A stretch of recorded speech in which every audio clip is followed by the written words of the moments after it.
राजूवाद से विनम्र निवेदन है कि एक बार अपनी जगह पर जो जैसी स्थिति में है उसको थोड़ा सा सावधान की स्थिति में हो जाए बेहतर है।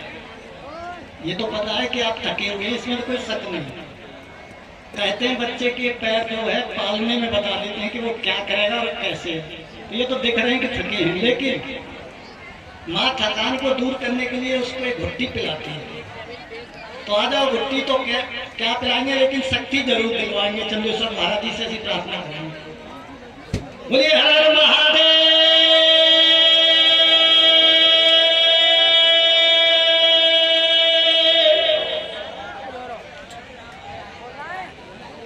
प्रातः स्मरणीय पूज्यपाद तपोनिष्ठ अनंत विभूषित संश्रोमणी सदगुरु के भगवान के श्री चरणों में श्रद्धा और विश्वास के साथ अनंत बार कोटि कोटि प्रणाम करते हैं।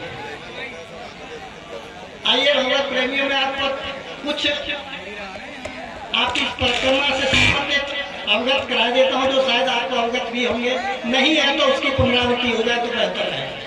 क्योंकि किसी कार्य को करने से पहले अगर ये ज्ञान हो जाए हमको कि हम इसे क्यों कर रहे हैं, तो मन लगेगा। और यही नहीं पता होगा क्यों कर रहे हैं, तो फिर कहेंगे कि यार हम तो थक गए। ये थकान नहीं है, ये तो एक ऐसी मिसाल है जिसको देख करके लगता है कि भगवत प्रेमियों, भारतवर्ष वास्तव में अपने आप में एक अनूठा देश है। इस देश की किसी से तुलना नहीं की जा सकती। बाकी देश इस देश से तुलना कर सकते हैं। ये एक ऐसा देश है जिसको भारतवर्ष कहते हैं। और उसी देश के आप लाल हो जिनको देख करके हम भारतवासियों को, विशेष करके हम जैसे साधुओं को गर्व होता है कि ये भारत की संस्कृति के लिए अपने परिश्रम से लेकर के अपने पूरे जीवन पर्यंत तक त्याग की भावना रखते हैं। और जो त्याग की भावना से जीता हो भगवत प्रेमियों, जिसकी श्रद्धा में अपना त्याग होता हो कि अपने किए हुए सत्कर्म को दूसरे पर न्यौछावर करने की भावना रखता हो, वही पुरुष है। बाकी तो ऐसे समझ लो जैसे किसी खेत में छोड़ के देना बकरियां खाई और निकल गई, चाहे अपने ही मालिक का खेत क्यों ना हो, खाई और बाद में पेट फूल जाते, फिर बाद में दवा दो, दवा नहीं तो मरेगी। बिना परिश्रम का जो भी प्राप्त किया जाता है वो केवल मरने के लिए होता है, और परिश्रम से जो प्राप्त किया जाता है ये परिश्रम ही तो है। और ये वो जन्मभूमि बनने वाली है भावी भगवान कृष्ण की अवतरित भूमि, भगवान विष्णु का 10वें अवतार भावी स्थली संभल। जिस स्थान की या जिस क्षेत्र की या जिस मुल्क से आप प्रदक्षिणा करते हुए गुजर रहे हैं, और उसके अंदर जितने लोग और गांव हैं बड़े सौभाग्यशाली हैं। और जो पड़ोस में रहेंगे ना वो पूछते रहेंगे कि हम भी इसके अंदर हुए होते तो आज हमारा भी नाम होता। भगवत प्रेमियों, ये वो भूमि है जिस भूमि में भगवान विष्णु का 10वां अवतार, कौन सा अवतार होगा? भगवान विष्णु का 10वां अवतार, जिसे कल के अवतार कहा जाएगा। और ये वही भूमि है जिसमें कल के अवतार का जन्म होगा। उसी भूमि के आप प्रदक्षिणा कर रहे, कितने सौभाग्यशाली हैं। और हम जैसे फिर भी पीछे रह रहे हैं। इस सौभाग्य को अपने को बनाने के लिए आपसे एक निवेदन प्रार्थना होगी। भगवत प्रेमियों, प्रदक्षिणा करने आए हुए सभी श्रद्धालुओं से कितने लोग रहे जो आपकी खिदमत में लगे हुए हैं, भगवान की कृपा है। भगवान विष्णु के 10वें अवतार कल के अवतार होंगे भावी। और उस अवतार की विशेषता क्या होगी, अवतार का अपना अस्तित्व क्या होगा इस पृथ्वी के लिए। भगवत प्रेमियों, आप देख रहे हैं अराजकता का। मैंने तो कभी कभी ये भी सुना है, कुछ लोग स्वयं हैं और कह देते हैं, अपने को स्वयं घोषित कर दिया कि मैं कल की अवतार हूँ। ऐसा कल में खूब सुना जा रहा है, नहीं तो गूगल पर सर्च करके देख लेना। सैकड़ों कहते हैं मैं कल की अवतार हूँ। और हमने तो श्रीमद् भागवत महापुराण के 15वें स्कंद में पढ़ा है, 2 अध्याय कि अवतार होगा तो किस समय होगा, अवतार होगा तो किस स्थान पर होगा, अवतार होगा तो किस घर में होगा, अवतार होगा तो माँ बाप कौन होगा, अवतार होगा तो उसका क्रियाकलाप क्या होगा। भगवत प्रेमियों, आप जितनी श्रद्धा विश्वास से परिक्रमा करते हैं, उसलिए आपको सुनना आवश्यक है। क्योंकि जब तक आपको ये पता न चलेगा कि मैं जिसके लिए परिश्रम कर रहा हूँ वो मेरा, वो ईष्ट मेरा, वो भगवान क्या इस संसार का सर्वोपरि भगवान है या नहीं, ये जो अपने स्वयं को स्वयं घोषित करते हैं कि मैं कल की तो श्रीमद् भागवत कथा के महापुराण के 15वें स्कंद के द्वितीय अध्याय में स्पष्ट लेके पढ़ लीजिएगा। जब अवतार होगा तो कैसा होगा? लोग कहते हैं कि कहीं भीड़ जुटा लेना कोई अवतार का प्रतीक नहीं है। अधिक अनुयायियों का हो जाना अवतार का प्रतीक नहीं है। शास्त्रों की 4 बात कह देना अवतार का प्रतीक नहीं है। अवतार तो भगवत प्रेमियों शास्त्रों बात में मैंने पढ़ा तो मैं तुम्हें आपके सामने थोड़ा बता देता हूँ, वैसे आपको पता होगा। वो भगवान विष्णु के 10वें अवतार जो कल की अवतार होंगे भगवत प्रेमियों, सम्मल ग्राम होगा, न कि शहर कह सकते जिसको नगरी है कोई, चाहे सम्मल हो, लेकिन मैं तो कहता हूँ उस सम्मल नगरी में आपका ही गांव क्यों न हो। अगर आप परिक्रमा के क्षेत्र में है तो आपका गांव होगा वो सम्मल नगरी, जिसमें भगवान कल की अवतार लेंगे। और अवतार की विशेषता क्या मैं बता देता हूँ कि किन विशेषताओं के कारण अवतार माना जाएगा और किन विशेषताओं से परे व्यक्ति को भले ही स्वयं वो घोषित करता रहे कि मैं अवतार हूँ, अवतार नहीं हो सकता।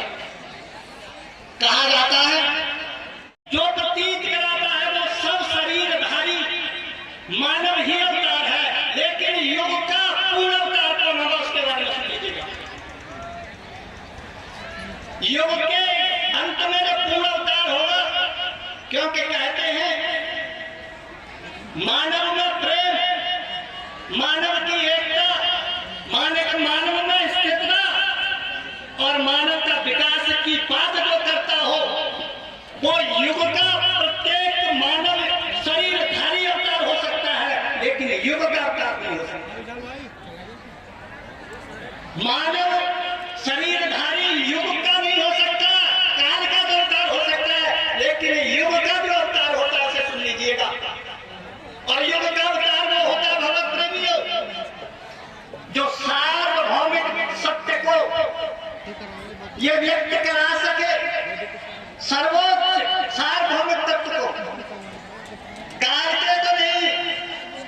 और वो युग के अंत में होगा जैसे कल की भगवान निष्कलंक अवतार कहा जाता है। ऐसे अवतार के प्रतीक्षा में जितने लोग हैं, कुछ लोग परीक्षा में बैठे हैं कि मैं ही बता दूं, मैं दिखा दूं, परीक्षा में पास हो जाऊं, अधिक भीड़ जुड़ा करके कि मैं अवतार हूं, मैं कुछ भी कर सकता हूं। दरबार लगा के भीड़ जुड़ा करके आप अवतार सिद्ध करना चाहते हो तो शास्त्र के अनुसार आप अवतार नहीं है। शास्त्र के अनुसार तो युग के अंत में अंतिम चरण में अवतार होगा। अभी तो 5423 वर्ष हुए हैं बंधुआ, 4 लाख का है ये कलयुग, 4,32,000 का।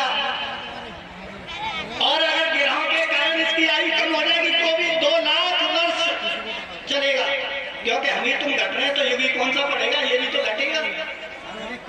तो निवेदन प्रार्थना भगवत प्रेमियों ऐसे अवतार से मैं प्रार्थना करना चाहूंगा, मैं निज शरीर से नहीं रहूंगा, आत्मा से अपने किसी शरीर को धारण करके प्रार्थना उस श्री भगवान से करूंगा कि मेरा अपने जन्म फ्री, अभी तो मेरा आगमन हुआ है सम्मल क्षेत्र में, लेकिन अगले पुनः जन्म मुझे इसी सम्मल ग्राम के उसी गांव में मिले जहां भगवान कल्कि का अवतार हो।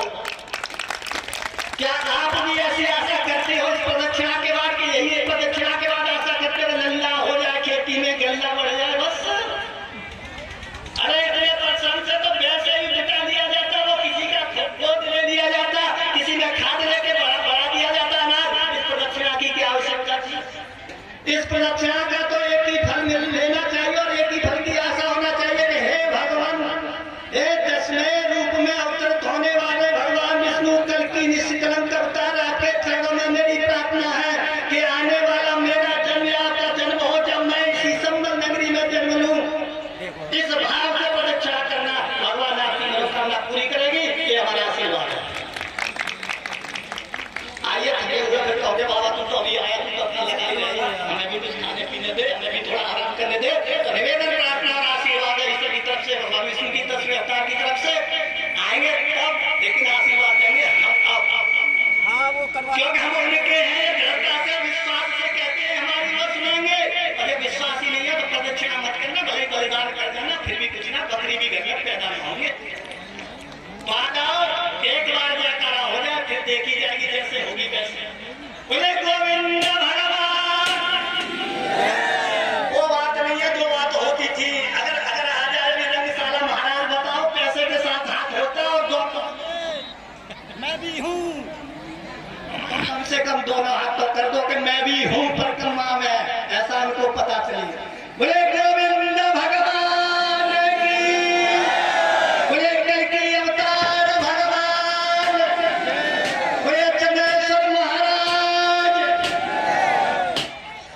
मैं सभी के लिए प्रार्थना निवेदन करूंगा भगवान से, और थोड़ा अपनी वाणी से कुछ थोड़ा बहुत कम ज्यादा हो गया तो क्षमा भी चाहेंगे, क्योंकि क्षमा प्रार्थनी है। आप आपकी कारकी में तपस्वी हैं, हम तो बस ऐसे गाड़ी से चल के आएंगे। आप सच्चे अर्थों में तपस्वी हैं, आपसे हम चाहेंगे कुछ भी तो रही में तो क्षमा चाहेंगे। भगवान